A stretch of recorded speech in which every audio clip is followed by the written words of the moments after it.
From a young age, we're given a roadmap for success. Get good grades, build a career, make more money.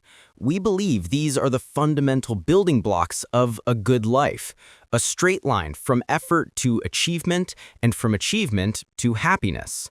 But what if the longest scientific study on human happiness ever conducted proved that we've been using the wrong map all along? This isn't just your personal roadmap, it's a powerful cultural script.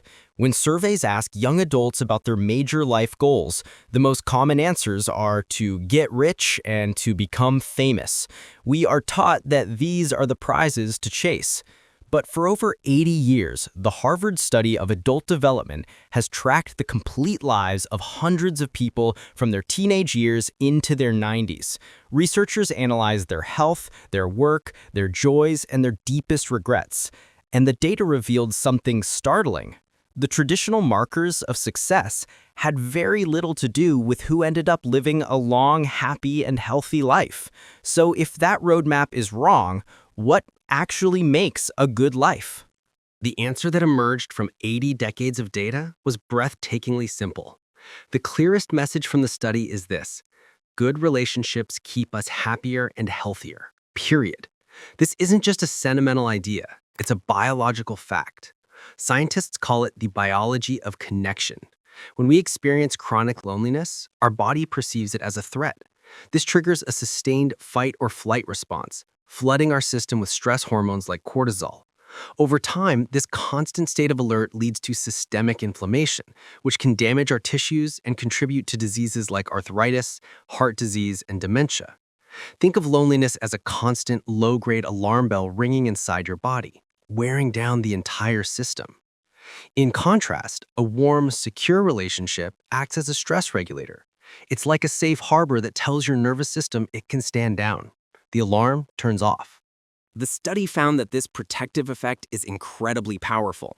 When researchers looked at their participants at age 50, it wasn't their midlife cholesterol levels that best predicted who would become a healthy, happy octogenarian.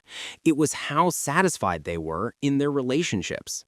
In fact, chronic loneliness is so physically toxic that research has shown it can increase a person's odds of premature death by 26%, a health risk comparable to smoking or obesity. So why do we get it so wrong? Why do we chase wealth and achievement if our biology is screaming for connection? The reason is a psychological quirk called hedonic adaptation. Humans are remarkably good at getting used to things. When you get a promotion or a big raise, you get a temporary boost of happiness. But very quickly, that new reality becomes the new normal, and your happiness level returns to its baseline.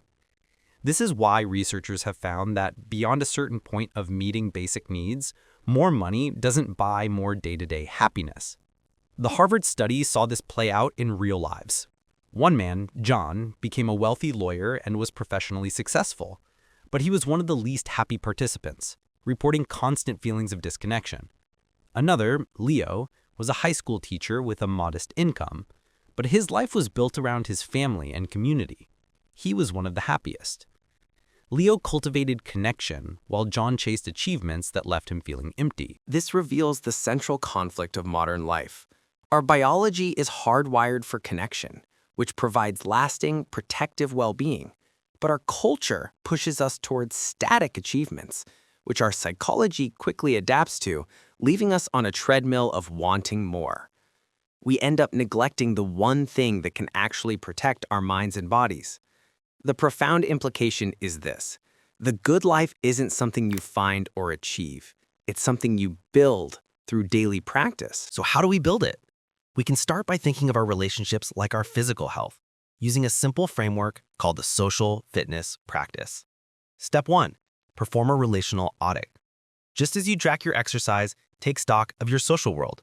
On a piece of paper, map out the key people in your life. Who energizes you? Who depletes you? How often do you see them? This simple map can reveal where your relational energy is really going. Step 2. Invest your attention. Time is our one non-renewable resource. In a world of infinite distraction, giving someone your full, undivided attention is the ultimate currency of care. It's the primary fuel for any strong relationship. Step 3. Practice radical curiosity. This is how you invest your attention. Instead of waiting for your turn to talk, become genuinely curious about the person in front of you. Ask open-ended questions. Listen. This practice breaks the relational autopilot and makes others feel truly seen. For over 80 years, the Harvard study has delivered one clear verdict. A life of wealth, fame, or high achievement can still be a lonely and unhealthy life. But a life rich in love is a good life. So the next time you find yourself looking at that old map for success, remember the evidence. The good life isn't out there at the end of some road. It's right here, in the quality of your connections. You don't need to overhaul your entire life to start. Just pull out your phone, think of one person who energizes you but who you haven't spoken to in a while, and send them a simple message. I was just thinking about you. How have you been? Because the good life isn't built in grand gestures, but in the small, consistent decision to reach out and connect.